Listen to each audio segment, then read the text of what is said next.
बेटा जो अभी नीट का पेपर हुआ है, नीट 2021, इसने हमें कई चीज़ सिखाया। एक चीज़ ये सिखाया कि अगर हम पेशेंस लेते हैं, अपना लूज नहीं करते हैं, तो हम किसी भी हालत में गलत करके नहीं आ सकते।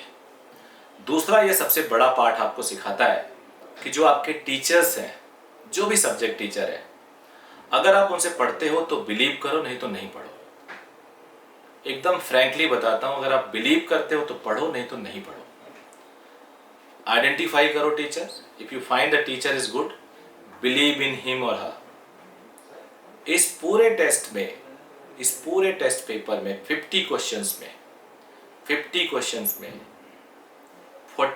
क्वेश्चंस एग्जैक्टली आपकी नोट्स पे हैं। More than 35 question exactly YouTube में है, पड़े हुए हैं। शायद कल या परसों मैं एक वीडियो जारी करूंगा जिसमें वीडियो और उसका टाइम मैं बोलूंगा, किस टाइम पे कौन से वीडियो में क्वेश्चन है, और जो वीडियो में वो क्लास में भी है। इसकी एनालिसिस अभी मैं पूरा क्वेश्चन सॉल्व करने वाला हूँ। आई ट्राई माई बेस्ट कि इसको ईजी वे में सॉल्व करूँ। आई ट्राई माई बेस्ट कुछ गलत ना हो, लेकिन कुछ अगर कैलकुलेशन मिस्टेक हो या कोई गलती हो तो आप लोग बताइएगा।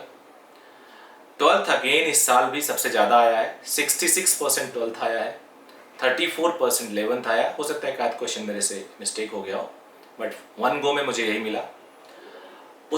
उसमें भी 18%, 12th में 18% आया है इलेक्ट्रोस्टैटिक्स और करंट मिला के। मैग्नेटिज्म और एसी और ईएमआई मिला के 24%, 24%। मॉडर्न फिजिक्स से 14% आया है। तो ये कुल मिला के, और उसमें कुल मिला के आपका ऑप्टिक्स भी है, मैग्नेटिज्म, एसी और ईएमआई में जो हमने अभी इंक्लूड किया है। और अगर 11th फिजिक्स की बात किया जाए तो मैकेनिक्स सबसे ज़्यादा 24%, और रेस्ट 10% पे बाकी फ्लूइड एक क्वेश्चन है, उसमें भी मिक्स है। हीट एंड थर्मो के 2 क्वेश्चन है, ऑसिलेशन का 2 है, वेव्स के है ही नहीं। इस तरह से कुल मिला के देखा जाए 12th पार्ट ज़्यादा था, 11th पार्ट कम था। अगर आप चाहते हो कि ऐसे क्वेश्चंस जो आप इस बार एग्जाम में आए अगले साल आप आसानी से कर पाओ, तो अपने टीचर के नोट्स को फॉलो करो। हम लोग इतने सालों से जो पढ़ा रहे हैं, उस पेपर उसमें एक भी क्वेश्चंस ऐसे नहीं होते जो हम छोड़ लेते हैं। कुछ क्वेश्चन आप कह सकते हो एक आध क्वेश्चन कभी कभी मिस हो जाता है, बट आपके पास रेस्ट सारे क्वेश्चंस होते हैं। इस बार तो ऑप्शन भी था। आपको अपने टीचर पे बिलीव करना चाहिए, उनके नोट्स को थॉरोली लिखना चाहिए, वहीं से क्वेश्चन आएंगे। तो चलिए मैं आप लोग को पूरा सोल्यूशन ये पेश करता हूँ। हेलो बच्चों, हम लोग डिस्कस करते हैं नीट 2021 का फिजिक्स पेपर, जो एक बच है कि बहुत टफ आया था और थोड़ा सा चेंज पैटर्न पे था। और आई एम श्योर इसमें नए कुछ बच्चों को दिक्कत हुई होगी, कुछ को आसान लगा होगा। तो चलो इसको डीकोड करते हैं और ये देखते हैं कितने 11th के क्वेश्चंस हैं, कितने 12th के क्वेश्चंस हैं, किस चैप्टर के कौन कौन से क्वेश्चन है। Will try to find out the best solution. अब इस बेस्ट सोल्यूशन के प्रोसेस में मैं N2 कोड लेके आ रहा हूँ, और N2 कोड में क्वेश्चंस आप देखेंगे, लेकिन ये क्वेश्चन डिफरेंट कोड में भी जो होगा वो बस इधर उधर होगा, क्वेश्चन सारे वही रहेंगे। तो पहला क्वेश्चन N2 कोड का है, A convex lens A of focal length 20 cm and concave lens B focal length 5 cm are kept along the same axis with a distance d in between them. A parallel beam of light falling on A leaves B as parallel beam, then the distance d in centimeter. तो देखो एक concept होता है, और ये concept जो है दो लेंसेज के कॉम्बिनेशन का है। तो एक लेंस ये मान लिया, दूसरा लेंस ये मान लिया। ये f1 है, इसकी वैल्यू गिवन है 20 सेंटीमीटर, तो +20 होगा, सेंटीमीटर में है। दूसरे का फोकल लेंथ 5 है, तो -5। इनके बीच में जो सेपरेशन है d बिटवीन देम, इसी d के साथ हमने फॉर्मूला भी पढ़ रखा है, और वो फॉर्मूला अगर आप देखोगे तो मुझे लगता है बहुत बच्चों को याद होता है। एक पैरेलल बीम जा रही है, पैरेलल बीम ऐसे जाके पड़ती है इस पे, उसके बाद यहां से भी पैरेलल चली जाती है, तो जो कॉम्बिनेशन है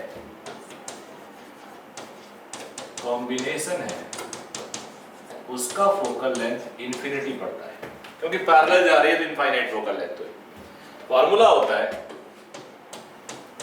कॉम्बिनेशन का फोकल लेंथ, सभी बच्चों ने ये फॉर्मूला पढ़ा है, मैंने भी अपनी क्लास में कराया है। 1/∞ is 0, 1/20 प्लस -5 हो जाएगा, -d/20 इंटू -5। अब -5 है तो इसको ऐसे रोक लेते हैं, एलसीएम ले लेते हैं,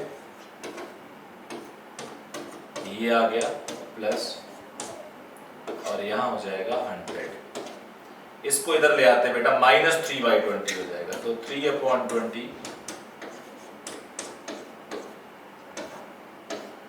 ये हो गया 5 times, d is 15 centimetre. So answer is 15 centimetre. I don't think किसी बच्चे को इसमें कोई दिक्कत होगी। आ जाते हैं अगले क्वेश्चन पे। अगला question, equivalent capacitance between these 2 point, मान लो ये ए और बी पे। देख बेटा ये शॉर्ट सर्किट है, यहां से लेके यहां तक ये शॉर्ट सर्किट है, तो ये सिर्फ दिखाने का है, जिसको मैं क्लास में बोलता हाथी का दांत है, सिर्फ दिखाने का। बेसिकली ये दोनों पैरेलल है, तो C और C पैरेलल होंगे, इक्विवेलेंट हो जाएगा 2C। So answer is this. फिर आ जाते हैं अगले क्वेश्चन पे। अगला क्वेश्चन है, find the value of angle of emergence from the prism, refractive index of the glass is √3। ये 60 डिग्री है तो ये 30 हो जाएगा। अब ये रे यहां आएगी, ये है √3, ये 90, ये 60, तो ये 30 डिग्री। अब यहां कितने एंगल से निकलेगी वो R निकालना है। तो by Snell's law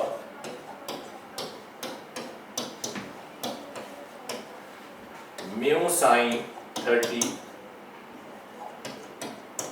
1 sine R, mu है √3, साइन 30 1/2 साइन R, तो साइन R हो गया √3/2, R इज 60 डिग्री। 60 डिग्री की वैल्यू होती है, सो आंसर हो गया ये 60 डिग्री। अब अगले क्वेश्चन पे आ जाते हैं। A lens of large focal length and large aperture, बड़ा फोकल लेंथ है, बड़ा अपर्चर है, suited as an objective of an astronomical telescope। तो तुम लोगों को थोड़ा बता दूं मैं, जो माइक्रोस्कोप होता है उसमें जो गैदरिंग, जो हम ऑब्जेक्ट देखते हैं वो हमें दिखता नहीं, इतना छोटा हमें दिखता नहीं, नेकेड आई से हम देख नहीं सकते।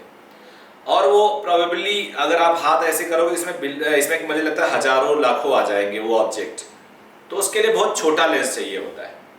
लेकिन हम टेलीस्कोप देखते हैं बहुत दूर की और बहुत बड़ी ऑब्जेक्ट को देखना होता है, तारों को देखना होता है, चांद को देखना होता है, कई किलोमीटर दूर इंसान को देखना होता है।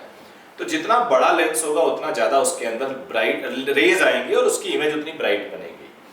अ large aperture contribute to the equality and visibility of the image, बिल्कुल सही है। Large area of the objective ensure better light gathering power, जो मैं भी बात कर रहा था वो भी सही है। अ large aperture provides a better resolution, ये भी सही है।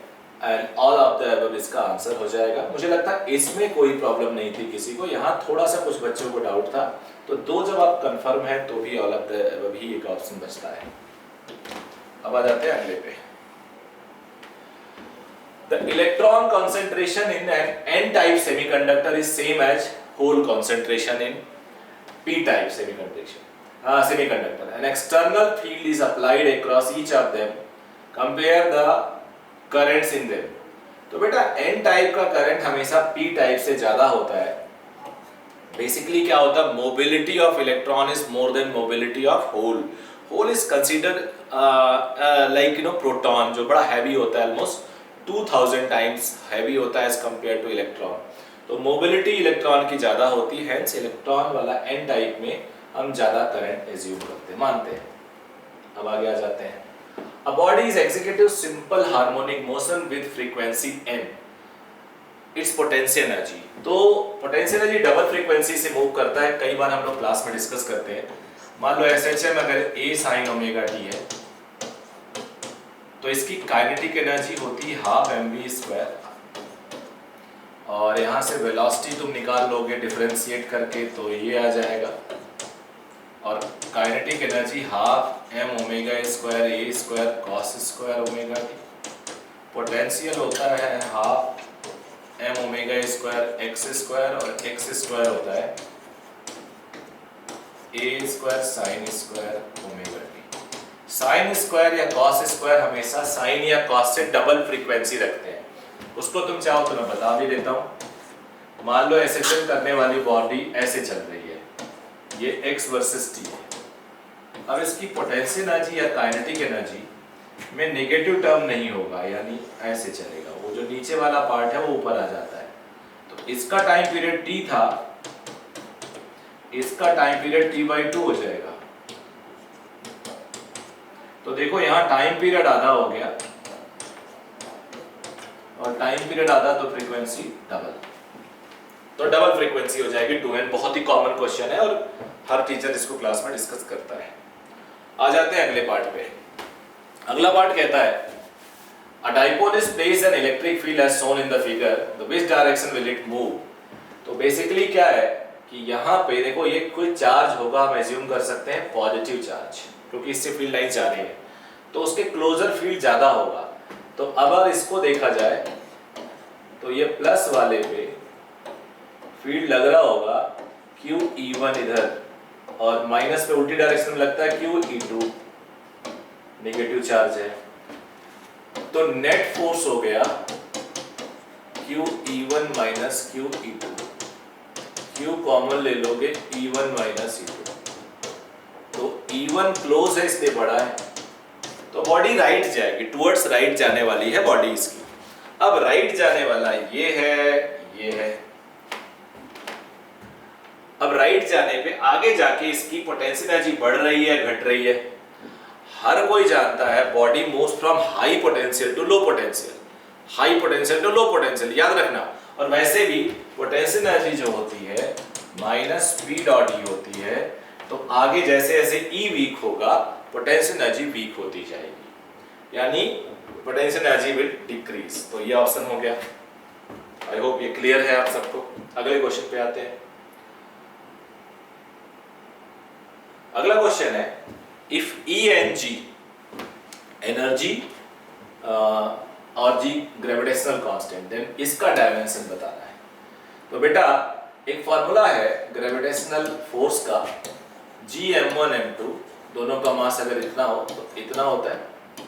यहां से मैं Fr लिख सकता हूं Gm/m² r। Fr होता है फोर्स इनटू डिस्प्लेसमेंट। जो एनर्जी होती है उसको डायमेंशनली आप वर्क डन मान सकते हो, और वर्क डन होता है फोर्स इनटू डिस्प्लेसमेंट। तो बेसिकली डायमेंशनली ये एनर्जी के डायमेंशन के बराबर है। जी इधर बुला लो, तो ये हो गया ये r है, m² है यानी कैपिटल M, यहाँ पे L, तो m² L-1 is the dimension, m² L-1, m² L-1, ये आंसर हो गया। तो हमने 9 क्वेश्चन कर लिए, अब आगे आते हैं। For a plane electromagnetic wave propagating in x direction, which one of the following combination give the correct possible directions of electric and magnetic field? You know, in EM wave,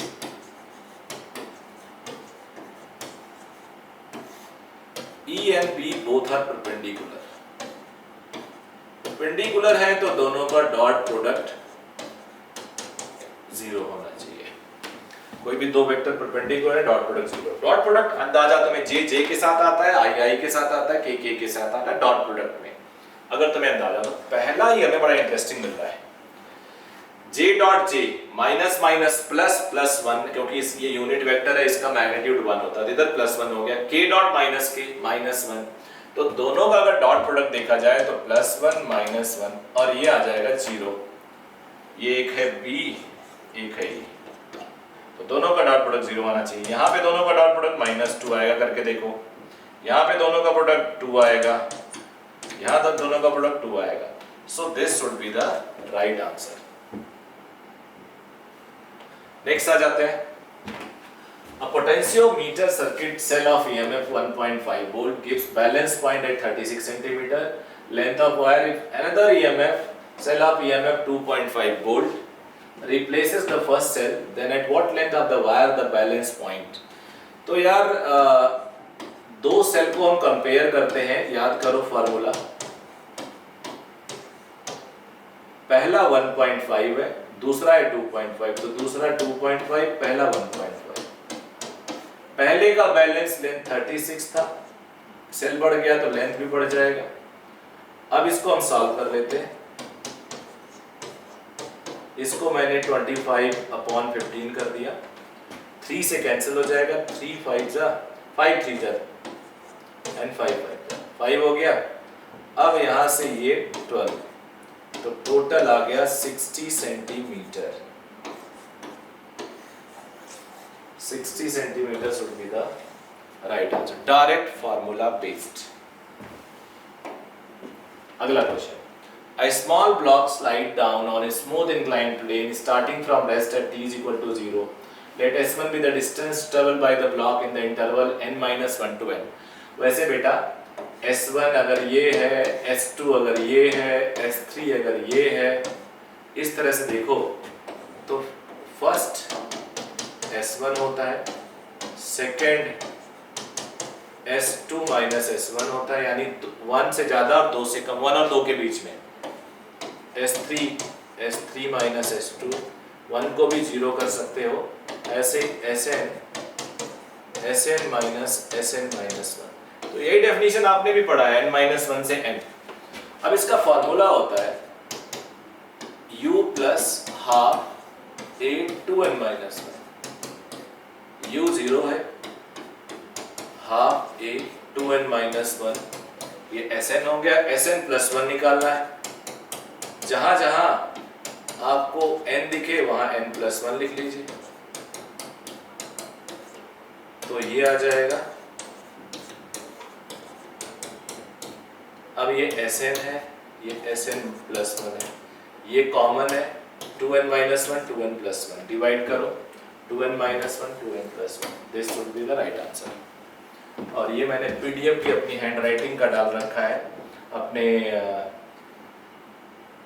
channel के नीचे मैं एक link दे दूंगा, जो Telegram हमारा channel है उस पे भी आपको ये मिल जाएगा। इसका पीडीएफ अगर आपको चाहिए होगा मेरी हैंड राइटिंग में।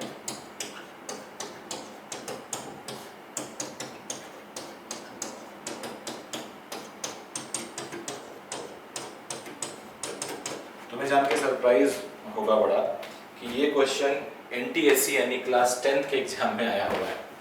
A parallel plate capacitor has uniform electric field E in space between the plate. If the distance between the plate is d, the area of capacitor each plate is a, then energy stored. बेटा energy density जो होती है ना electric field की, वो होती है half epsilon naught E square. अब एनर्जी डेंसिटी होती है एनर्जी अपॉन वॉल्यूम, और एनर्जी हो जाएगा half epsilon naught E square into volume, volume capacitor का area into depth. This should be the answer. Clearly दिख रहा है, second should be the answer. अब अगला क्वेश्चन देख लेते हैं।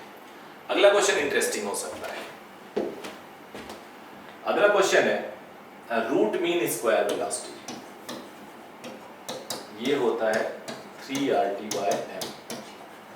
तो root mean square velocity 3RT/m। अब a का क्यूब कहाँ है?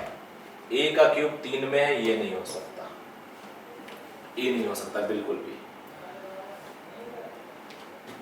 प्रेशर एक्सर्टेड बाय देख लेते हैं, total internal energy of A micro diatomic gas, diatomic gas ये होता है, तो D internal energy F/2RT, diatomic में 5 होता है,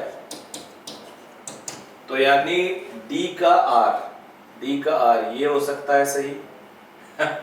दो देखो आंसर ले लो, और कुछ करना ही नहीं है, यही आंसर है। लेकिन मैं बता देता हूं तुम्हें फिर भी, एवरेज काइनेटिक एनर्जी 3/2 kT, यानी C का S, देखो यहाँ C का S दिया होगा, दिया ही, वैसे आपको देखने की जरूरत नहीं, फर्स्ट टाइम ये देख लिया आपका आंसर आ गया। फिर pressure exerted by the gas, ये सीधे सीधे हम डिराइव करते हैं बॉक्स में लेके, तो ये फार्मूला दिखता है। तो इस तरह से सेकंड ऑप्शन सही हो गया। आगे बढ़ते हैं। The velocity of small ball of mass m and density d when dropped in a container filled with a glycerine becomes constant after some time। Constant velocity होने का मतलब होता है कि टर्मिनल वेलोसिटी अचीव कर पाना, और टर्मिनल वेलोसिटी का मतलब होता है acceleration zero, net force zero. With a glycerine become constant after some time if the density of glycerine is d/2, then the viscous force acting on the ball। तो मास के बारे में लिख देता हूँ, अगर डेंसिटी v है तो मास इतना होगा। अब ये बॉल है, वेट इसका लगेगा, बॉयंसी इसकी लगेगी, और विस्कस फोर्स लगेगा जो पूछा गया है, और इसकी स्पीड कांस्टेंट हो गई। बेटा viscous force plus buoyancy is equal to mg, क्योंकि net velocity constant, acceleration zero, net force zero. तो विस्कस को अभी छोड़ देते हैं।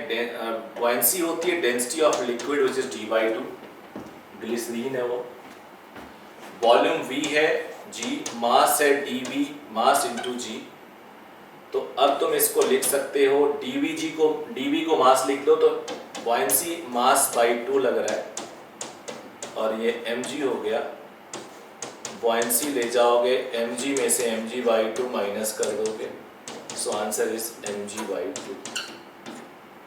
viscous force is half of the weight of the body। ये आंसर हो गया। अब स्क्रीन को रोक के इसको नोट कर सकते हो, मैं यहाँ हूँ तो इसको इंस्टॉल कर लीजिए और आप नोट कर सकते हैं। A radioactive element nucleus undergoes spontaneous decay in the sequence। अब देखो यहाँ पे Z में 1 कम हुआ, यहाँ 2 कम हुआ, तो जब 2 कम हुआ तो यहाँ अल्फा रहा होगा, तो जहां जहां अल्फा है वही ये हो सकता है, ये हो सकता है, ये नहीं हो सकता, मतलब ये नहीं हो सकता, ये हो सकता है। 1 कम हुआ, 1 कम होने का मतलब होता है कि यहाँ पे 1 कम हुआ, यहाँ 1 जुड़ गया, तो आप उल्टा थोड़ा सोच सकते हैं, बीटा प्लस में 1 कम हो जाता है, माइनस में 1 जुड़ जाता है, तो ये आंसर हो जाता है। इसके एक्सप्रेशन आप देखे होंगे कि अल्फा निकलता है तो जेड में से 2 कमी आ जाती है, ऊपर ए में से 4 की कमी आ जाती है, बीटा में नीचे केवल डिफरेंसेस आते हैं, तो बीटा प्लस में जेड में 1 की कमी आ जाती है। तो ये बीटा डीके और अल्फा डीके का केस हो गया। सिंपल क्वेश्चन था। आ जाते हैं 17 क्वेश्चन। ये मुझे लगता है हर बच्चा जानता है, चाहे वो नॉन कंडक्टिंग स्फीयर हो, उसमें भी सरफेस का डायरेक्ट प्रोपोर्शनल, उसके बाद inverse proportional, electric field versus R, चाहे वो सिलेंडर हो, सिलेंड्रिकल वायर हो, एम्पियर्स लॉ से सॉल्व करते हैं, करंट ऐसे फ्लो करता है इसमें मैग्नेटिक फील्ड निकालते हैं, V वर्सेस R। कई बार एंट्रेंस एग्जामिनेशन में पूछा है, और मुझे नहीं लगता इंडिया का कोई भी टीचर इसको छोड़ता होगा, ये हर कोई कराता है। सो this should be the right answer. आगे बढ़े, आ जाते हैं 18 क्वेश्चन पे। A particle is released from height s from the surface of earth. At a certain height, its kinetic energy is 3 times its potential energy. The height from the surface of earth and the speed of the particle at that instant are respectively। तो मान लो ये earth surface है, यहाँ से गिराया जा रहा है, वो इसकी दूरी s है, और वो जब यहाँ पहुँचता है h हाइट पे, तो उसकी इनके बीच में जो हाइट बचेगा वो x बचेगा, यहाँ तक आते आते उसकी स्पीड हो जाएगी मान लो √2gx। आपको पता है एक बॉल को ड्रॉप किया जाए तो वो x दूरी पे √2gx, h दूरी पे √2gh हो जाता है। अब ये है पहला सिचुएशन और ये है दूसरा सिचुएशन। तो यहाँ पे kinetic energy equal to 3 times potential energy, I think यही है, या काइनेटिक एनर्जी बेटा half mv², 3 times potential energy, और पोटेंशियल हो जाएगा mgh वेलोसिटी हो जाएगी, यहाँ से मास मास कैंसिल कर दो, v² is equal to 6gh। v की वैल्यू हम लोग निकाल ले, v की वैल्यू हम लोग √2gx लिखे हैं, तो 2gx is equal to 6gh। g से g ये कैंसिल हो जाएगा, 3 टाइम्स बचेगा, x is equal to 3h। x है कितना, s माइनस h, तो s minus h is equal to 3h।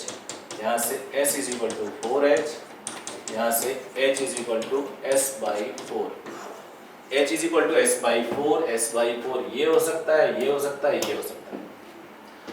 और वेलोसिटी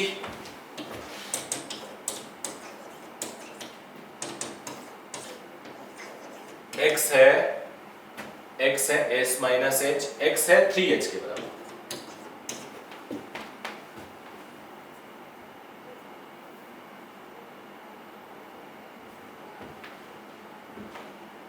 नहीं, यहां मैंने एक x को s माइनस h लिखा, हाँ ठीक लिखा, s माइनस h, और s is equal to 4h आ गया, h is equal to s by, ठीक है, ये 6h हो गया। हमें इसके टर्म में नहीं लिखना है, अगर x और s का रिलेशन आ जाए कोई बात नहीं, 6g और h इज s बाई 4, तो ये हो गया 3g s by 2। So this should be the right answer. कुछ नहीं करना था, सिर्फ आपको मान लेना था यहाँ से ड्रॉप किया गया, x दूरी आया तो वेलोसिटी √2gx हो गया, नीचे से वो h है तो x आ गया s माइनस h। अब यहाँ पे काइनेटिक 3u के बराबर है, काइनेटिक लिखो, वहाँ पोटेंशियल लिख लो, सॉल्व कर लो, यहाँ h आ गया, s में रिलेशन, और v की वैल्यू यहाँ पे रख दी, x की वैल्यू, फटाक से आंसर आ गया। तो ये सीधे सीधे काइनेमेटिक्स का question easy. The half-life of radioactive nuclei is 100 hours. The fraction of original activity that will remain after 150 hours would be. बहुत सारे इसके फॉर्मूले बताए गए हैं। एक्टिविटी या n कुछ भी लिख लो, n not, half life period के टर्म में लिखना हो तो जनरली हम लोग ये फार्मूला लिखते हैं। एक्टिविटी है तो a लिख लो, कोई दिक्कत नहीं।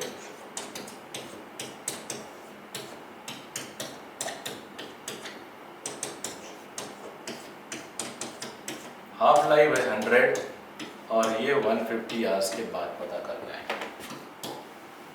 तो ये 3/2 हो गया।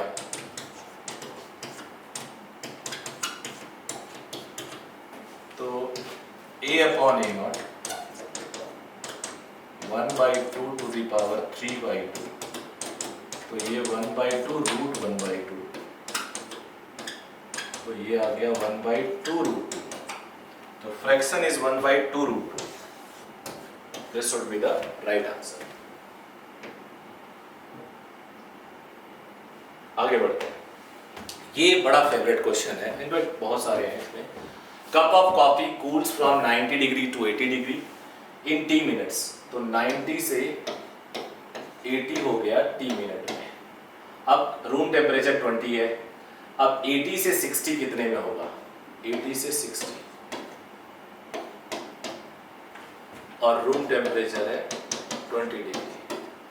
Most of the question of this test paper is already covered in my YouTube, और हो सकता है आज या कल मैं आपको पूरी एनालिसिस दे दूंगा किस वीडियो में कितने मिनट पे कौन सा क्वेश्चन डाल रखा है, किस वीडियो पे कितने मिनट पे कौन सा क्वेश्चन डाल रखा है। एग्जैक्टली ये भी क्वेश्चन उसी में से एक है, जिसमें मैंने बता रखा body cools from 60 to 40 degree in 7 minutes, next 40 to 20 degree कितने टाइम में जाएगा, ये क्वेश्चन था।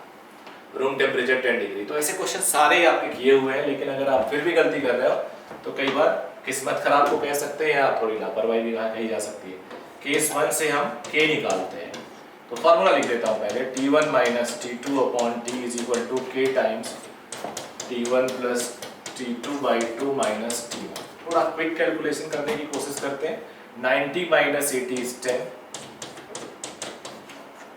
90 प्लस 80 170 अपॉन 2 हो जाता है 85, माइनस 20 तो 65 हो गया, k इज 10 अपॉन 65 k, रहने आई एम सॉरी t, रहने देते हैं इसको ऐसे ही।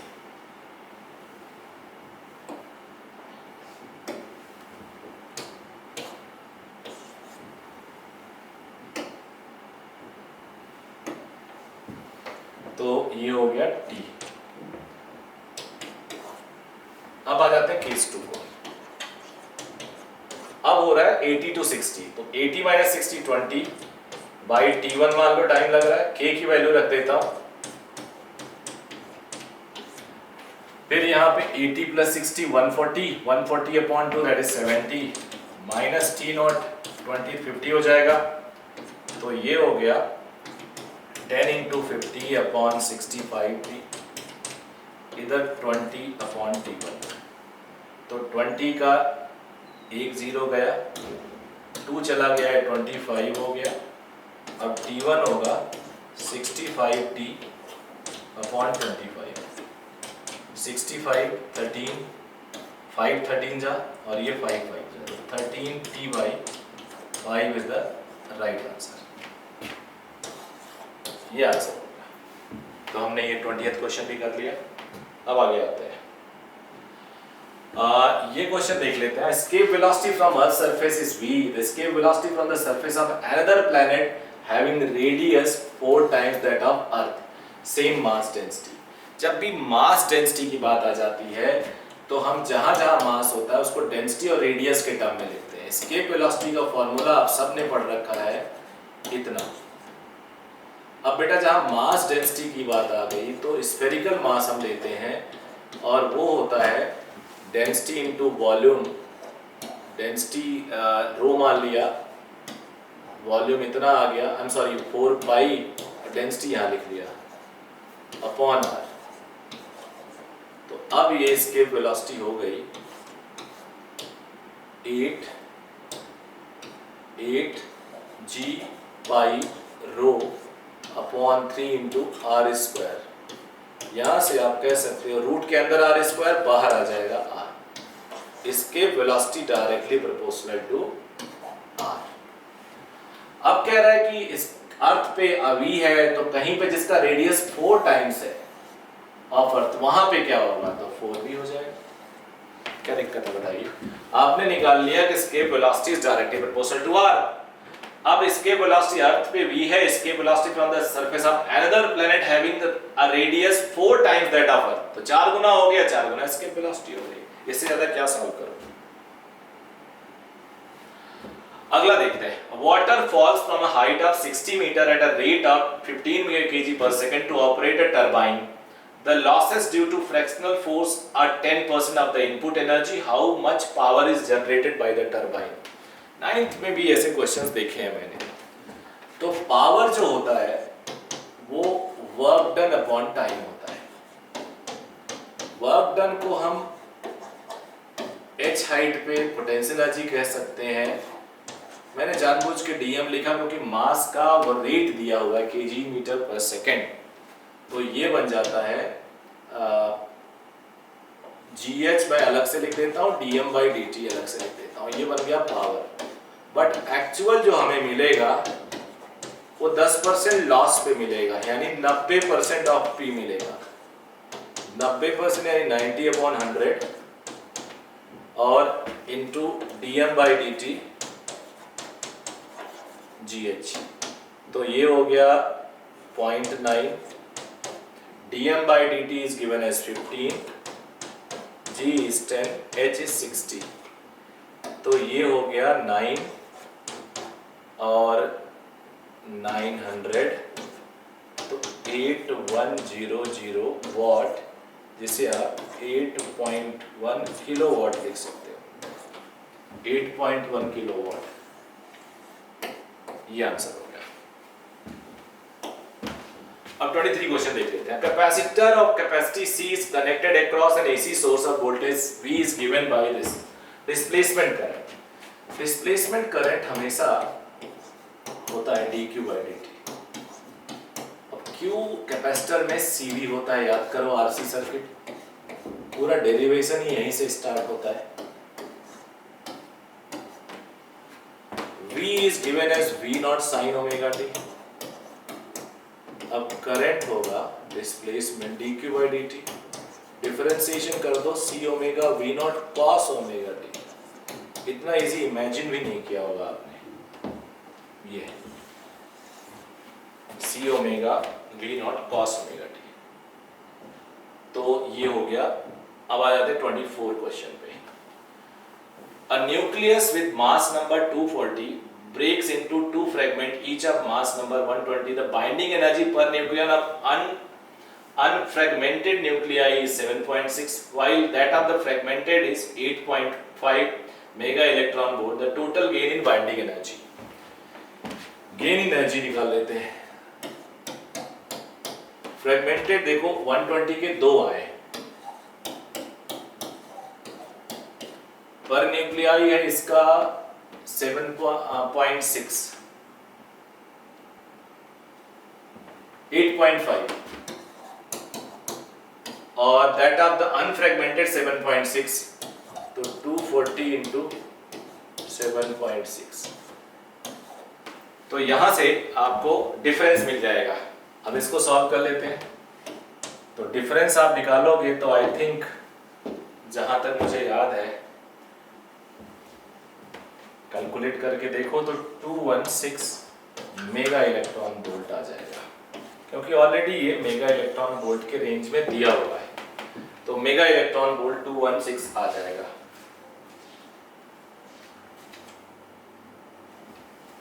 तो इसमें कोई प्रॉब्लम नहीं है आप सबको। अगले क्वेश्चन पे देखते हैं। The effective resistance of parallel combination consists of 4 wires of equal length, equal area, cross section and same material is 0.25 R. What will be the effective resistance if they are connected in series? Series upon parallel is equal to n square होता है। अभी मैं कर भी देता हूँ, हम लोग ये बल्ब के केस में पढ़ते हैं, तो 4 है तो 16 टाइम्स हो जाएगा, RS is 16 टाइम्स 0.25 मतलब 1/4, सो आंसर 4 ओम होगा। बट एनीवे मैं इसे करके बता देता हूँ। 4 पैरेलल में है, इक्वल है, मान लो सारे R1 है, तो R equivalent is R1/4, it is given as 0.25, so R1 is 4 into 0.25 1.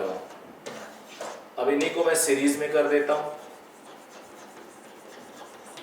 सारे इक्वल है, R1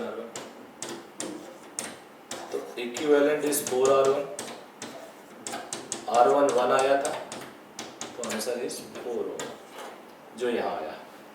तो अगर रिजल्ट पता है इस टाइप से तो आपको आसानी होती है।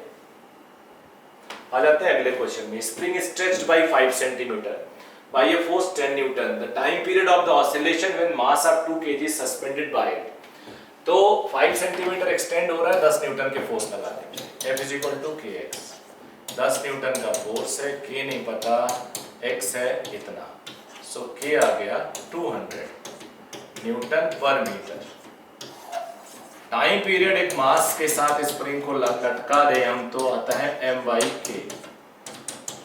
m is given as 2 kg, k is given as 200, तो 1/100 का रूट से बाहर 10 आता है और ये 6.28/10, सो 0.628 सेकेंड आएगा time period. This should be the answer. अब आ जाते 27।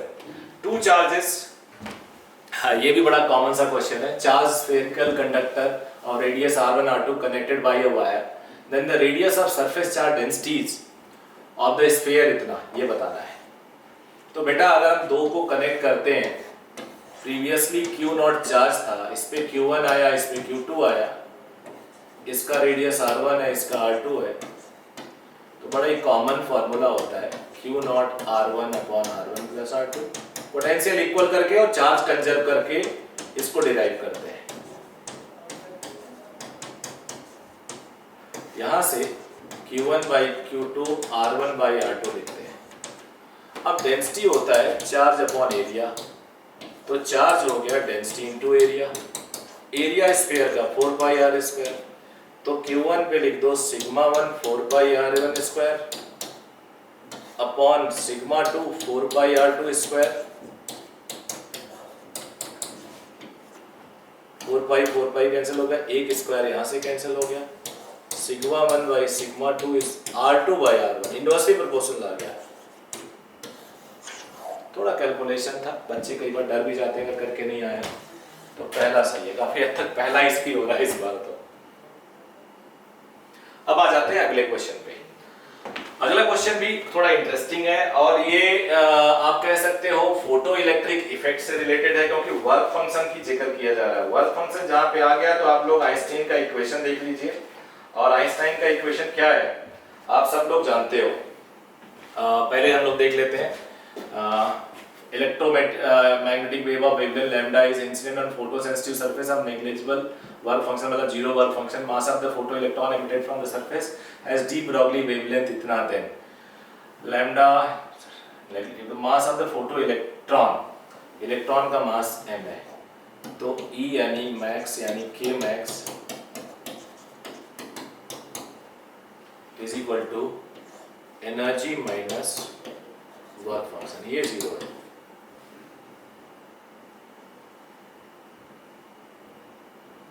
अब यहाँ पे k मैक्स को p स्क्वायर बाई 2m बोल सकता हूँ और ये h nu hc by lambda हो गया, hc बाई लैम्डा के टर्म में। यस, पहला इक्वेशन ये लिख लेता हूँ। फिर डी ब्रॉगली वेवलेंथ होता है h by p, lambda d है ये, तो यहां से p हो गया h अपॉन लैम्डा d। जरा सॉल्व करके देखते हैं। कुछ नहीं किया मैंने, यहां से इक्वेशन तुम्हें पता था इलेक्ट्रॉन की काइनेटिक एनर्जी है तो p बाई 2me, पार्टिकल है। एनर्जी जो फोटोन की होती है h न्यू होती है, h न्यू को hc बाई लैम्डा लिखा। फिर मैंने डी ब्रॉगली वेवलेंथ लिखा और वहां से p को मैं रिप्लेस करने वाला हूं। तो p होता है h अपॉन लैम्डा d हुआ, इसका स्क्वायर 1/2m भी है, मैं यहाँ पुट कर रहा हूँ, is equal to hc by lambda. जरा स्क्वायर स्क्वायर कर लेते हैं। h square 2m lambda d square hc by lambda. एक h तो गया बच्चे, आपको लैम्डा चाहिए, तो lambda is equal to c upon 2m lambda d square into h और लैम्डा डी भी स्क्वायर आ जाएगा। लैम्डा डी स्क्वायर ऊपर ही आएगा, यस यस ये ऊपर आ जाएगा। तो एक मिनट मैंने थोड़ा सा इसको मैं रिपीट मार देता हूँ, ये स्टेबिलिटी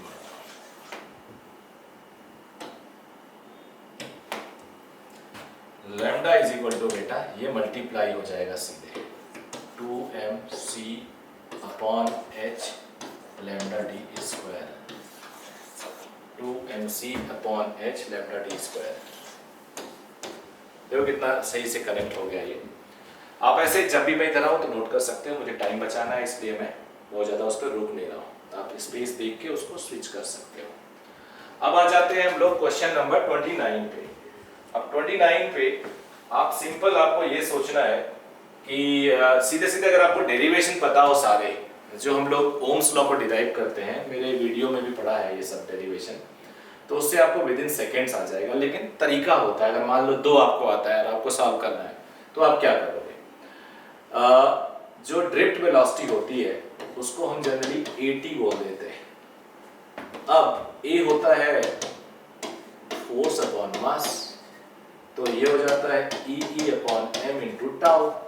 अब EE upon m into tau ये हो गया, ड्रिफ्ट वेलोसिटी ये हो गई। तो पहले का R, अब देखो जरा पहले का R सब में है तो जानता है ये बच्चा रट के आता है फिर उसके बाद करंट डेंसिटी देख लेते हैं, I is equal to NEAVD। तो current density I upon ampere, area होता है NEVD। तो करंट डेंसिटी यानी कहाँ गया यहाँ पे, ये Q है तो D का Q ये भी है ये भी है। तो यानी आपका दो तो ऑप्शन गलत हो गए, फर्स्ट एंड थर्ड आपके नहीं आने वाले, फर्स्ट और थर्ड नहीं आने वाले। अब रिलैक्सेशन टाइम को E/J बोलते हैं, ये भी अगर आपने पढ़ा हो तो ये हो जाता है E/J। तो ये भी कोई है C का S, ये मिल गया आपको। अब बचा क्या, M by current, M by बचा इलेक्ट्रिकल रेसिस्टिविटी और के टर्म को आप यहाँ से निकाल सकते हो, M upon NE square tau. तो ये क्वेश्चन थोड़ा सा था कि इसमें उन्होंने चालाकी की थी, अदरवाइज देखो इससे पहले जो ऑप्शन था उसमें उन्होंने कोई खास चालाकी नहीं की हुई थी। तो ये हो गया।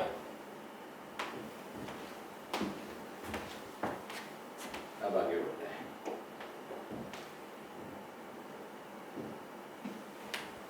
पोलर मॉलिक्यूल्स, पोलर बेसिकली जहां पे दो मॉलिक्यूल होते हैं, किसी को पोल का मतलब होता है दो, slightly positive slightly negative.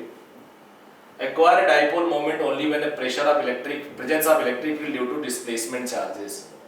Only when थोड़ा गलत लग रहा है क्योंकि इलेक्ट्रिक फील्ड ना भी हो तो डाइपोल मोमेंट के लिए Q into 2L सफिशिएंट है, या इलेक्ट्रिक फील्ड की जरूरत नहीं होती है। Having a permanent electric dipole would be the right answer। यहाँ मैग्नेटिक फील्ड आ रहा है, इसकी कोई जरूरत ही नहीं है। यहाँ बच्चा एक बार सोच सकता है जीरो, ये गलत है। Permanent dipole moment should be the right answer, इसका होना चाहिए। थोड़ा बहुत ये कंफ्यूजन मैं मान सकता हूँ बच्चों को, यहाँ हो सकता है। अब आ जाते हैं अगले क्वेश्चन पे। अगला क्वेश्चन कहीं आगे तो नहीं आ गया? हाँ, 31st क्वेश्चन देखते हैं। An infinity long straight conduct carrying current of 5 ampere is as shown. An electron is moving with a speed of 10 to the power 5 meter per second parallel to the conductor. Perpendicular distance between them is 20 centimeter. At an instant calculate magnitude of force experienced by the electron at that instant। ये मान लो एक current है, इसको ऐसे दिखा दो तो आसान हो जाएगा तुम्हारे लिए। यहाँ पे चार्ज जा रहा है, चार्ज की वैल्यू है E, इसकी दूरी है R, तो आपको पता है इसकी वजह से क्रॉस मैग्नेटिक फील्ड होगा। उस मैग्नेटिक फील्ड की वैल्यू होगी μ0I/2πr। उस मैग्नेटिक फील्ड में ये जा रहा है Q चार्ज V वेलोसिटी से, हालांकि ये जा रहा है प्लेन में और B अंदर है 90 डिग्री में। तो F = QVB sin 91।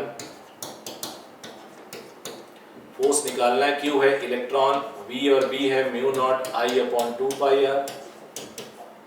इलेक्ट्रॉन की वैल्यू 1.6 × 10⁻19, वेलोसिटी 5, μ0/2π। बेसिकली μ0 होता है 4π × 10⁻7 टेस्ला मीटर पर एम्पियर। तो अपॉन 2π है तो 2 × 10⁻7 आ जाएगा। I है 5 एम्पियर। वेलोसिटी कितनी थी? वेलोसिटी थी 10 to the power 5। सॉरी, मैं यहाँ पे वेलोसिटी को 5 कर दिया, ये 10 to the power 5। तो ऐसा करता हूँ, चलो इसको यहाँ पे लिख देता हूँ, और I हो गया 5 अपॉन R। R कितनी दूरी पे? 20 सेंटीमीटर। अपॉन 100 कर दो तो 100 ऊपर आ जाएगा। अब जरा सॉल्व कर लेते हैं। ये 2 पावर और यहाँ पे -2 कम हो जाएगा, -5 + 5 खत्म हो गया पावर, तो यानी ये पावर और ये गया।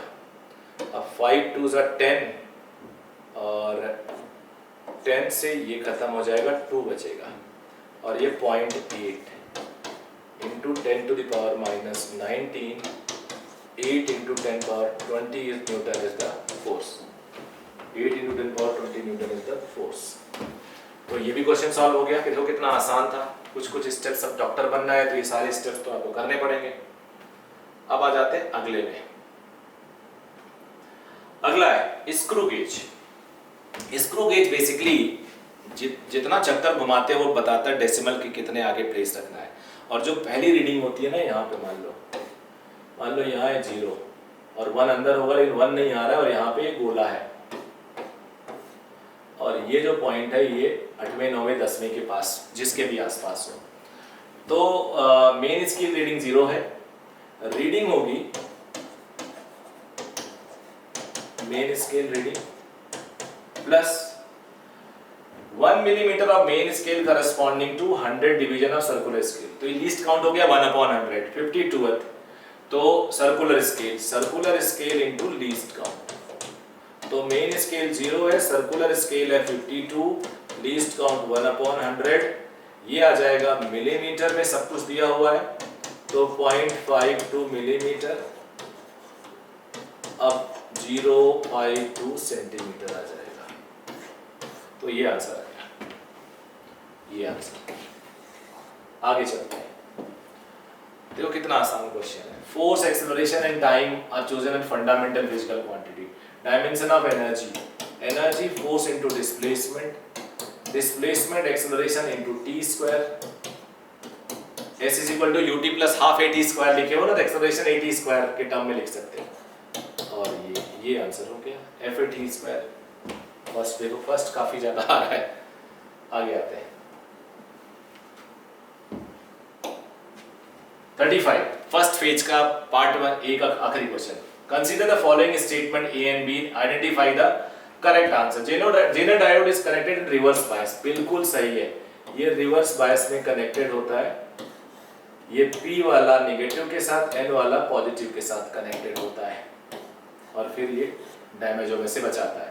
पोटेंशियल बैरियर तो 0.7 आप लोगों ने पढ़ा ही होगा, जर्मेनियम का या सिलिकॉन का 1.1, 0.7, तो इससे ज्यादा होता है, तो ये फॉल्स हो गया।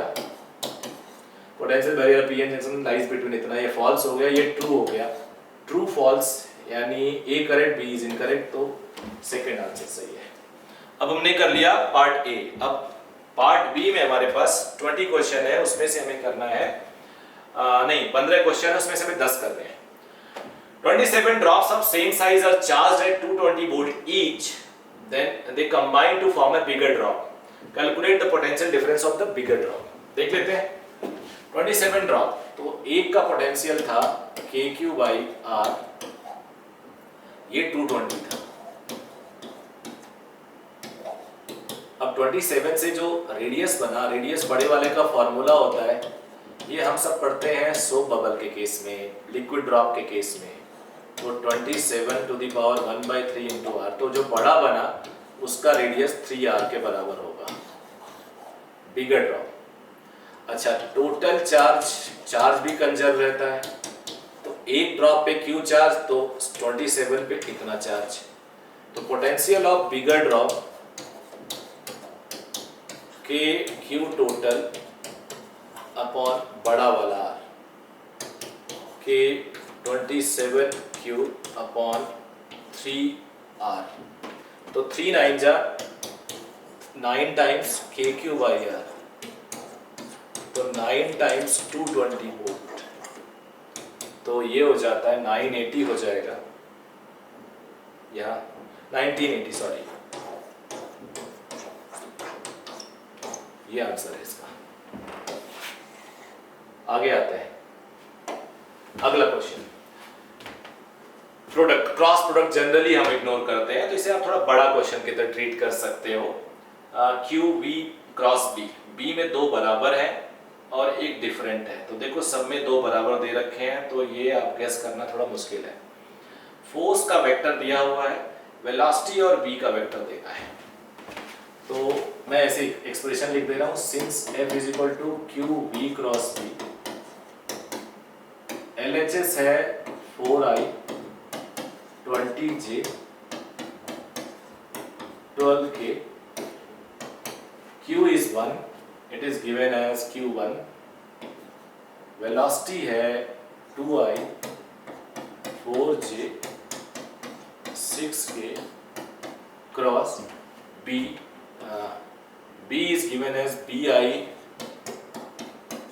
BJ plus B not K। तो LHS निकल जाए तो RHS निकल जाए तो LHS से कंपेयर कर ले, इसके लिए मैट्रिक्स सॉल्व करना पड़ेगा, IJK। पहले ये वाला लिखते हैं 2 4 6, रूल के हिसाब से B नॉट, ये बेसिकली है V क्रॉस B। I के आगे और इधर वाला छोड़ देते हैं 4 6 B नॉट, फिर माइनस J लिखते हैं, रूल आपको पता होना चाहिए, 2 6 B नॉट, K छोड़ देंगे 2 4 B, तो I 4 B not minus 6B, 2 B not minus 6B, 2B minus 4B not B, तो K वाला जो कंपोनेंट आया वो माइनस 2B आया। जरा LHS RHS कंपेयर कर देते हैं, K को कोफिशिएंट कंपेयर करते हैं, कोफिशिएंट ऑफ K, इधर है 12, उधर है -4 -2, ये दोनों आ जाएगा -2 तो b आ गया -6, b -6। ये देखो यही आंसर है और कुछ करना ही नहीं है। कौन कहता है लंबा क्वेश्चन, यही आंसर होगा -6 -6। अब तुम चाहो तो i भी कंपेयर करके देख लो। ये हो गया 4b0, b -6 है तो प्लस हो जाएगा 36 और इधर i का कंपोनेंट है 4, 36 इधर आएगा -32 इज इक्वल टू 4b0, यहाँ से b0 आ जाएगा -8। देखो ये -8 आया है। टफ है क्या ये? बिल्कुल भी नहीं है। आ जाते हैं 38। Two conducting circular loop of radii r1 r2 place in the same plane with their centre coinciding. r1 अगर बड़ा है, काफी बड़ा है r2 से, तो म्यूचुअल इंडक्टेंस बताओ। ये मेरे एग्जांपल्स होते हैं क्लास में, ये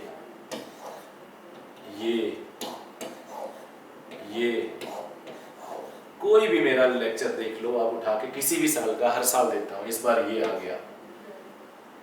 तो बड़ा वाला छोटा वाला, बड़े वाले का रेडियस r1 है, छोटे वाले का r2, इसकी वजह से सेंटर में मैग्नेटिक फील्ड होगा μ0I/2r, फ्लक्स होता है B इंटू एरिया, तो B हो गया I1 है, I ही रहने दो, R1 है, एरिया होगा पाई r2 स्क्वायर, इसका एरिया, और flux is equal to mi, I से I कैंसिल हो जाएगा, mutual inductance μ0 π/2 r2 square upon r1। मुझे बताए कोई कि कितना टफ है ये? बहुत टफ है क्या? बिल्कुल भी टफ नहीं है। तो r1 square upon r2 square upon r1 should be the right answer, r2 square upon r1। आगे बढ़ते हैं 39। अब बताओ, ये क्वेश्चन भी देखा मैंने। 3 resistor having resistance R1 R2 R3, I3 और I1 का रेशियो निकालना है। या तो एक तरह से हम लोग जो पढ़ते हैं I0 मान लो,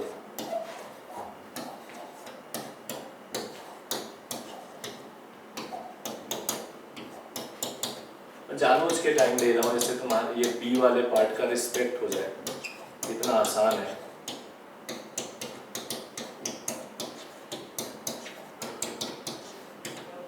अब मुझे निकालना है I3 और I1 चाहिए, तो I3, ये वाला I0 है तो I1 है, I3 है तो R2 का रेसिस्टेंस ऊपर होगा अपॉन इन दोनों का रेसिस्टेंस का सम।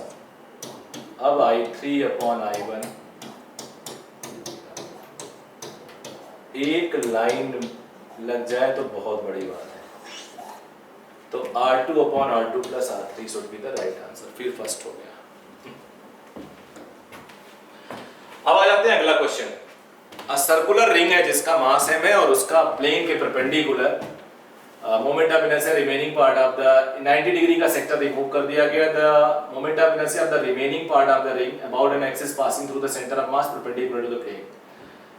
बेटा ये मोमेंट ऑफ इनर्शिया यहाँ के अबाउट निकाला जाए, मेरा पेन जो है उसी को एक्सेस लिया जाए, मास m हो तो मोमेंट ऑफ इनर्शिया mr² होता है, और मास अगर मैं कम कर दूं, 1/4 निकाल दिया गया तो 1/4 मास कम भी तो हो गया, तो मोमेंट ऑफ इनर्शिया में कोई फर्क नहीं पड़ता, बस नया मास जो बचता है वो इनटू r²। इवन छोटा सा टुकड़ा लो तब भी mr² होगा, मास जो आएगा बस तुम्हें वही देखना है।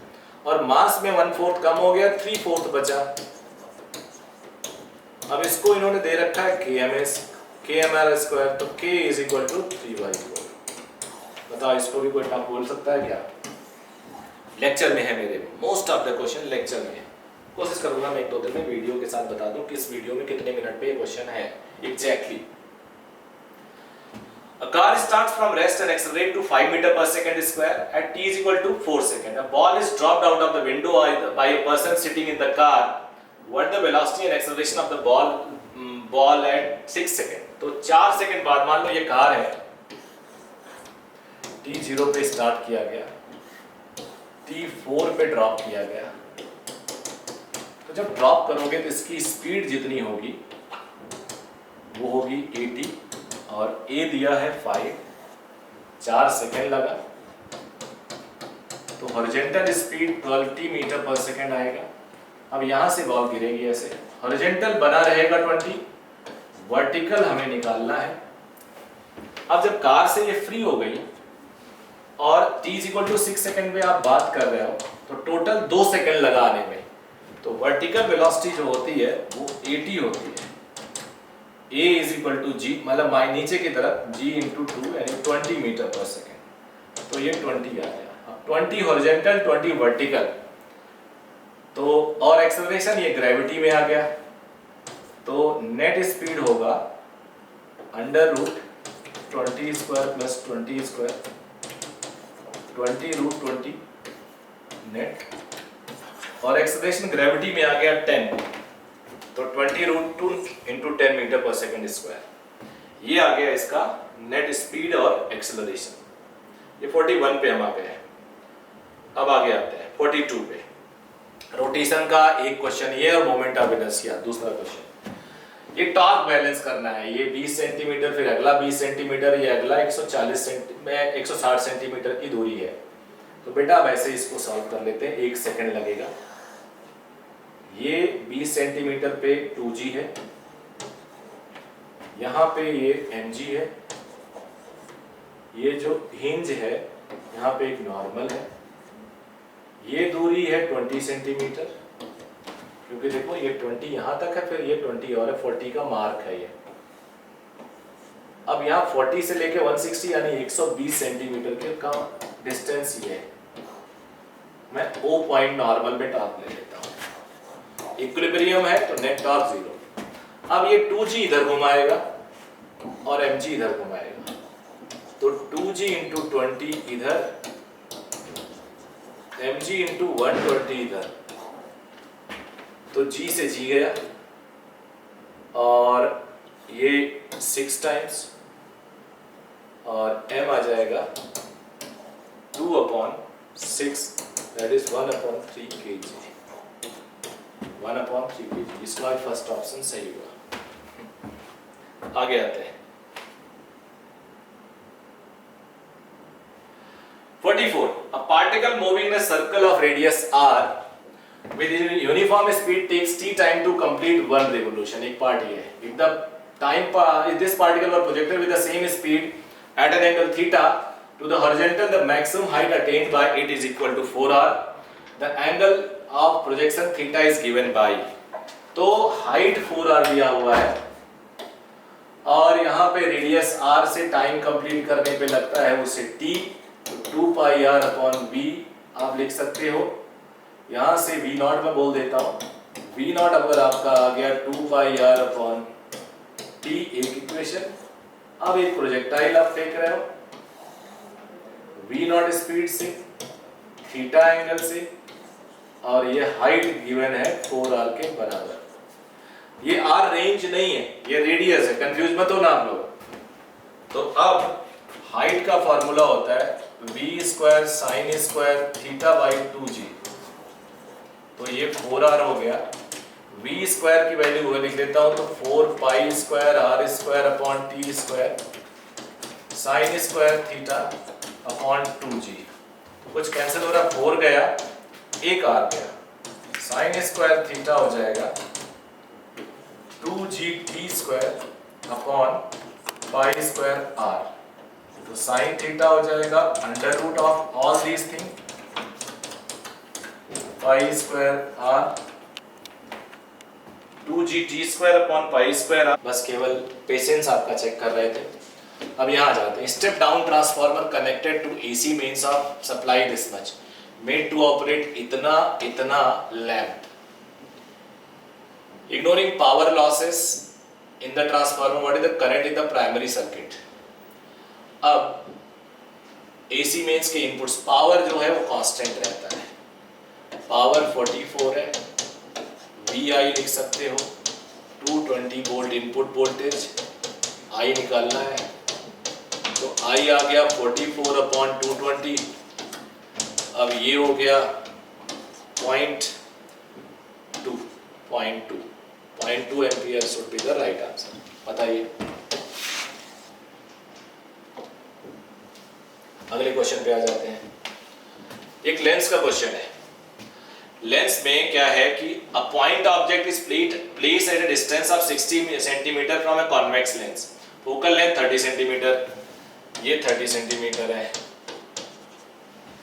If a plane mirror were put perpendicular to the principal axis of the lens at a distance 40 centimeter from it, the final image would be formed। तो देख लेते हैं फाइनल इमेज कहाँ बनेगा। वैसे 2f पे रखा हुआ है, स्मार्ट बच्चे जो हैं 2f देखो ना, इस 30 है 2f पे रखा हुआ है तो यहाँ 2f पे बनेगा। तो 2f यानी 20 पीछे बनेगा, 20 पीछे बनेगा तो ये रिफ्लेक्ट कर देगा 20 आगे। तो यहाँ पे फाइनल इमेज बनेगा लेंस से 20 सेंटीमीटर या मिरर से 20 सेंटीमीटर। और जब ये बनाएगा ऐसे ऐसे आ जाएगा ऐसे, तो रियल इमेज होगा। ये वर्चुअल कैंसिल हो गया, रियल हो सकता है, ये वर्चुअल कैंसिल हो सकता है, रियल हो सकता है। 20 सेंटीमीटर फ्रॉम द लेंस ये कह रहा है, इट वुड बी रियल 30 नहीं, यही सही है। अगर u 2f है तो v भी 2f आएगा। चाहो तो ये फॉर्मूला करके देख लो, आंसर वही आएगा, v आ जाएगा 60 करके देख लेना, प्रूव्ड है, कई बार किया हुआ है। अब आ जाते हैं अगला, particle of mass and projected with velocity v। Exactly यही क्वेश्चन मैं कराता हूं। k v से फेंका गया, k 1 से छोटा है, maximum height above the surface reached. Energy conservation से करवाता हूं मैं। वेलोसिटी फेंका गया k times v, k less than 1 है तो कितनी हाइट तक जाएगा। बेटा मेरे लेक्चर में डायरेक्ट क्वेश्चन मिलेगा, r² / 1 - k²। एक और चीज पढ़ाता हूं कि इतने वेलोसिटीज फेंका गया v times k ve, k greater than 1, तो इंटरस्टेलर स्पीड क्या होगा। इंटरस्टेलर स्पीड होता है k² - 1। ये भी पढ़ाता हूं, ये भी पढ़ाता हूं। इनफैक्ट राकेश नाम के बच्चे के साथ मजाक भी करता हूं कि r² राकेश² / 1 - k²। तो r² / 1 - k² should be the right answer. आगे आते 48।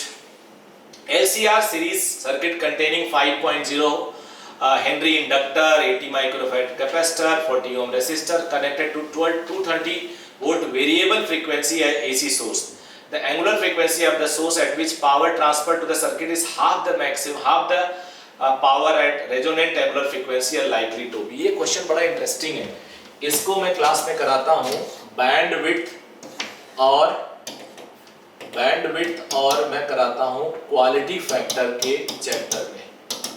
ये ओमेगा नॉट कराता हूँ, ये ओमेगा 1, ये ओमेगा 2, और इनके बीच में 2 डेल्टा ओमेगा बैंडविड्थ लेता हूँ। बेसिकली क्या होता है, इसे मैं डेल्टा ओमेगा बोलता हूँ, डायग्राम छोटा हो गया, इसको भी डेल्टा ओमेगा बोलता हूँ। बैंडविड्थ L/R आता है। डेरिवेशन आप लोग देख सकते हो, बड़ा डेरिवेशन है ये, थोड़ा सा मुझे लगता है जिसको पता है वही कर पाएगा। L is given as 5, R is given as 40,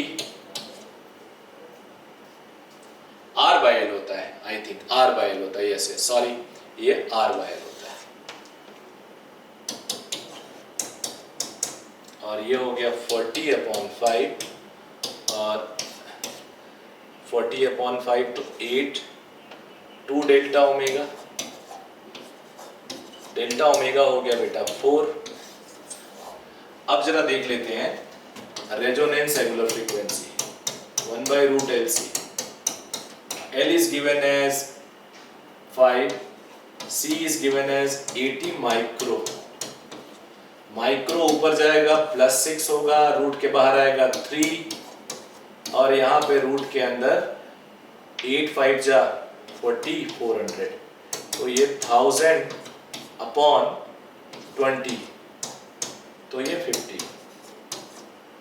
अब जो ओमेगा 1 और ओमेगा 2 है, ओमेगा 1 है omega naught minus delta omega, यानी 50 - 4 तो 46, और ओमेगा 2 है omega naught plus delta omega, 50 + 4 54, तो 46 and 54 ये एग्जैक्टली बहुत डिटेल में मैं पढ़ाता हूँ, आप मेरे वीडियो लेक्चर में इसको देख सकते हो। एसी वाले चैप्टर में जानना, और मैंने उसमें हाफ पावर फ्रीक्वेंसी और इसमें मैंने बता रखा है क्यू फैक्टर, और उसके बाद यहाँ पे बैंडविड्थ, ये तीनों हेडिंग करके मैंने पढ़ा रखा है। एग्जैक्टली यही चीज़ है और मुझे बड़ा अच्छा लग रहा है एनसीईआरटी में गिवन है कि ये डायरेक्टली पूछा गया। अब आ जाते हैं 49, ये भी एग्जैक्टली क्लास में कराया हुआ है, बहुत डिटेल इसके बारे में। इसको हम 0 बोलेंगे, इसको 1 बोलेंगे, मतलब इसको ऑफ बोलेंगे, इसको ऑन बोलेंगे, इसको 0, इसको 1, इसको 0, इसको ये 1 वाला है 5 वोल्ट, ये 1 और ये 0, इस तरह से। ये बेटा है एंड गेट, एंड गेट में डॉट बनता है ए डॉट बी, ये देखो ए बी, ये नॉट लगा दिया गया तो नैंड बन गया, जो भी एंड में आएगा उसका नॉट कर देगा, तो बी डॉट सी एंड का होता है, उसको नॉट कर देगा। और ये और गेट है, और गेट मतलब इनका जोड़ है, प्लस बी डॉट सी का बार। अब जरा एक दो इनपुट देख लेते हैं, पहला केस ले लेते हैं। ए पहले में 0 है, दूसरे में भी 0 है, तीसरे में हाँ, कौन सा ऑप्शन सही होगा? अच्छा आई एम सॉरी, ये तो मैं उसमें देख गया ऑप्शन में, रुक जाओ मैं इसको हटा देता हूँ। ये नहीं, ये तो ऑप्शन है कि कौन सा सही होगा, क्वेश्चन ये है। ये 0 और ये 0 और ये 1, तो पहला देख लेते हैं 0 0 1, A 0 B 0 C 1, तो A डॉट B हो जाएगा 0, B डॉट C हो जाएगा 0, ये करोगे 0 हो जाएगा, बट B डॉट C हो जाएगा का बार 1 हो जाएगा, तो AB plus B dot C का सम होगा 0 प्लस 1 और में 1, तो पहला का आउटपुट 1 आएगा, यानी ये गलत हो गया, ये नहीं हो सकता, ये गलत हो गया, ये नहीं हो सकता। अब हो सकता है 3 या 4। अब आ जाते हैं सेकंड इनपुट लेते हैं, ये 1, ये 0, ये 1, A 1 B 0 C 1। अब A dot B 0, B dot C 0, B dot C का बार 1, अब 0 और 1 फिर 1 आ जाता है, तो आउटपुट फिर मैक्सिमा होगा। ये देखो यहाँ मिनिमा दे दिया, तो ये नहीं होगा, यही होगा। इस तरह से आप और चाहो तो चेक कर लो, बट 2 सफिशिएंट है, कोई लॉजिक नहीं है आगे बढ़ने का। A ball of mass 0.5 kg is dropped from a height 10 meter, strike the ground and rebound at the same height. The magnitude of impulse imparted to the ball. NCERT में जो exercise है उसमें बड़े सारे ग्राफ दिए हुए हैं, इस तरह से, इस तरह से, इस तरह से, इस तरह से, तो आई एम सॉरी, इस तरह, ये ऐसे बोल देता हूँ, ऐसे, ये उसी के हैं। एक बॉल गिराया गया, उतनी हाइट पे गया, इंपल्स होता है चेंज इन मोमेंटम, मान लो ये फाइनल है, ये इनिशियल है, मास सेम है, वेलोसिटी सेम होगी, क्योंकि जितनी वेलोसिटी से आई यहाँ पे उतने से उठी होगी, तभी तो आप कहोगे कि सेम हाइट तक गई। तो फाइनल मोमेंटम को अगर प्लस लेते हो तो इनिशियल को माइनस लेना पड़ेगा, कारण क्या है, मोमेंटम वेक्टर है, ऊपर वाला प्लस है तो नीचे वाला माइनस है। ये बड़ा ही कॉमन कॉन्सेप्ट है, स्कूल में पढ़ाया जाता है। 2 into P लिख देता हूं, और मोमेंटम होता है m into v, h height से गिराया जाता है, तो वेलोसिटी होता है √2gh। 2m मास है, मास 0.15 kg, √2g 10 है, हाइट कितना है 10 मीटर, तो 10 का 10 ये बाहर आ जाएगा, 2 into 1.5 0.3 10 3 हो जाएगा, 3√2 होता है 1.414 into 3, तो ये हो जाएगा 4.2 के आसपास, 4.2 के आसपास। So this one is the right answer. By this way हमने सॉल्व कर लिए 50 के 50 क्वेश्चन। अब आपके ऊपर मैं छोड़ देता हूं कि आप सोचो पेपर टफ था या इजी था। Most of the question because proof के लिए किसी चीज की जरूरत नहीं होती, वो आपके इसी यूट्यूब में जिस टीम में आप देख रहे हो इसमें अवेलेबल है।